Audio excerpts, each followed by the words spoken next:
Luiz Cláudio, muito obrigada por sua presença mais uma vez aqui no programa Atualidade Espírita, com este tema, Objetivos da Adoração, muito importante para todos nós. Nós é que agradecemos o convite e é sempre com muito carinho que retornamos aqui.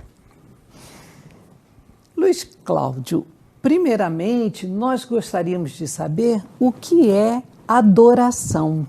Sim, adoração. Se formos aos dicionários, encontramos lá amor intenso, amor imenso, amor incondicional, culto, reverência. Allan Kardec fez essa mesma pergunta aos venerandos espíritos e eles foram muito claros e simples em responder. Adorar é quando o homem eleva o seu pensamento a Deus, aproximando assim a sua alma do Criador. Veja que eles responderam elevar o pensamento e não simplesmente pensar. Elevar o pensamento é colocar o pensamento todo recheado dos melhores sentimentos e de forma exclusiva, sem pensar, dividir aquele pensamento com outras coisas mais. E essa necessidade que o homem tem de adorar, ela tem sua origem nas religiões, antes das religiões, como é isso? Sim, isso também foi abordado. Na realidade é o contrário. O sentimento de adoração, a necessidade de manifestar esta adoração a Deus, isso nós trazemos no nosso inconsciente. Fruto desta necessidade é que as religiões foram surgindo como forma de manifestações da adoração. É muito fácil a gente entender quando a gente lembra que fomos criados espíritos. A nossa natureza original é espírito. Estamos momentaneamente na carne, como já estivemos muitas outras vezes, mas a nossa essência é espírito. E como espíritos, nós sempre lembramos, temos a noção correta de que existe o Pai, o Criador. E assim, esta nossa necessidade de nos manifestarmos a Ele. Muito interessante, porque ficamos sempre pensando, né, que a origem é ali, né? Exatamente. Na religião. Exatamente, e ao contrário, né? Exatamente.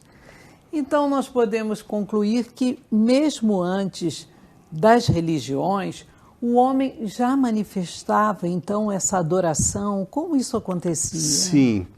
Vamos aos primórdios. Éramos extremamente rudes, ignorantes, mas trazíamos em nós, no nosso inconsciente, a certeza de que havia uma força superior, uma força criadora capaz de nos proteger. Assim, lá nos primórdios, começamos a adorar as pedras, a litolatria, pois elegemos os montes, as montanhas, os grandes rochedos como a manifestação da divindade.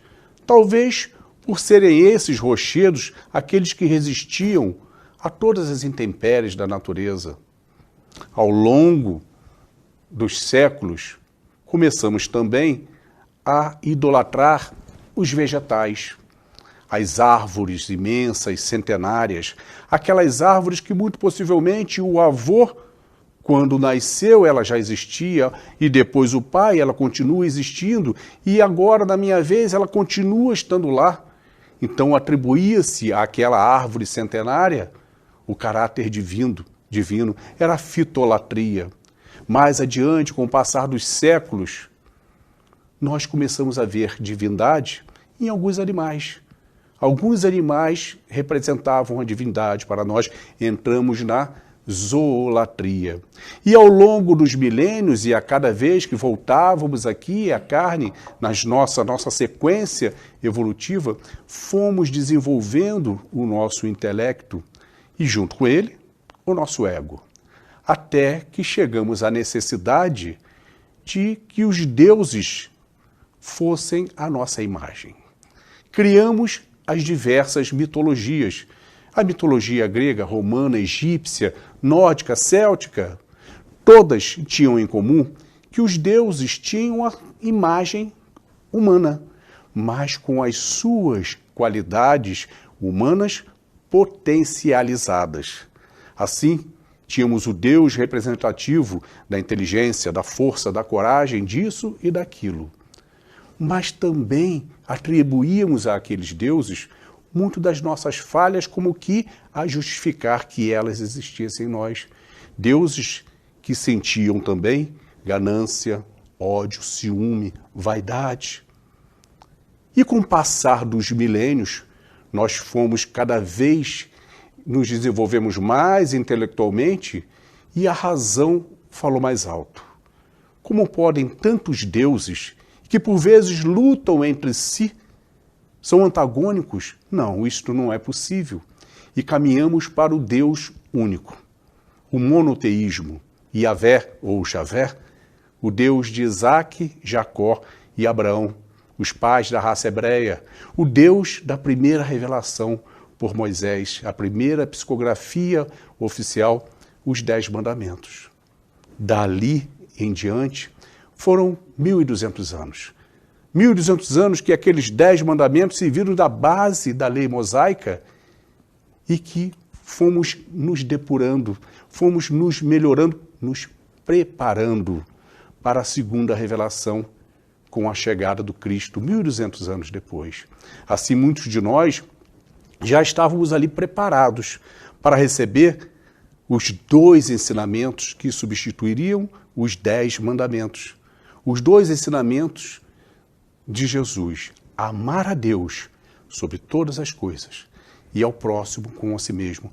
Vejam que interessante que toda a lei de amor de Jesus é baseada nesses 2 ensinamentos. E o primeiro ensinamento qual é? Amar a Deus sobre todas as coisas, a própria adoração. E quando você fala, você disse a lei de amor de Jesus, porque Jesus não trouxe uma religião. Exatamente, exatamente. Jesus, com a apresentação seus ensinamentos, as leis morais, muitas coisas, como está no Evangelho, muitas coisas podem ser contestadas sobre a sua infância, sobre as suas profecias, sobre os seus milagres, mas nunca em tempo algum nenhuma outra religião, doutrina ou incrédulo conseguiu botar uma única vírgula, uma única sílaba errada nos ensinamentos, nas leis morais de Jesus. São perfeitas. Perfeitas e baseadas no amor. Né? No amor, sempre. Muito importante. Essas etapas que trilhamos no nosso processo evolutivo, elas foram uniformes, homogêneas para todos nós? Somos 7 bilhões, em torno de 7 bilhões de espíritos encarnados. A espiritualidade informa que em torno de 28 bilhões de espíritos no todo, no nosso globo. Somos todos iguais e, ao mesmo tempo, todos diferentes. Temos, cada um de nós, níveis diferentes evolutivos em determinados aspectos, mais evoluídos, em outros menos evoluídos, e assim sempre o foi.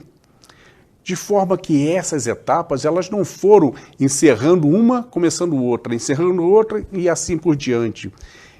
Nós fomos mesclando, nós fomos viajando por essas etapas todas. Ainda hoje, muitos de nós ainda traz resquícios de etapas tão antigas. Vejam, Allan Kardec, na sua encarnação como Allan Kardec, ele era um sacerdote druida na civilização celta, décadas antes de Jesus. A civilização celta tinha a sua mitologia, mas ainda mantinha a veneração pela sabedoria do carvalho. Hoje, nos tempos atuais, nós ainda encontramos sociedades no mundo que ainda estão na zoolatria. Algumas sociedades na Índia veneram a vaca, a aranha, a serpente, o elefante como